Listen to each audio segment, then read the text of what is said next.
But I'm going to meet with him. We're going to see what the parameters are. I'm then going to call up President Zelensky and the European leaders right after the meeting, yeah. And I'm going to tell them what kind of a deal. I'm not going to make a deal. It's not up to me to make a deal. I think a deal should be made for both. I think Russia has to get back into building their country. It's a massive country. I think they have 11 time zones, if you can believe it. It's a massive, it's by far, from the standpoint of land, it's by far the largest. They have tremendous potential in Russia to do well. They're not doing well. Their economy is not doing well right now because it's been very well disturbed by this. It doesn't help when the President of the United States tells their largest or second largest oil buyer that we're putting a 50% tariff on you if you buy oil from Russia. That was a big blow. And then they say, gee, he wasn't so tough. Nobody else would have done that. And I haven't stopped there. I mean, look, I was all set to do things far bigger than that, but I got a call that they'd like to meet, and I'm going to see what they want to meet about. I'd like to see a ceasefire. I'd like to see the best deal that could be made for both parties. You know, it takes two to tango, right? So ultimately, I'll have a meeting next week. I had a great relationship with him, considering the fact that, I was not nice to him because of the pipeline. I ended the pipeline. I also gave the javelins. Do you ever hear of a javelin? Javelin is called a tank buster. They say that Obama gave them sheets and I gave them javelins.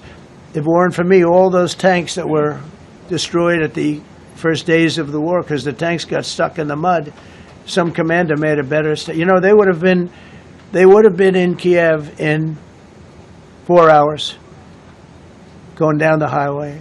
But a Russian general made a brilliant decision to go through the farmland instead. And they just had torrential rains, and the rains were so bad, and it was mud, and those tanks got stuck in the mud.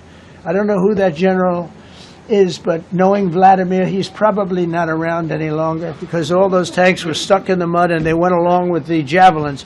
I gave them the javelins. You know that, right? I gave them javelins. They gave them sheets.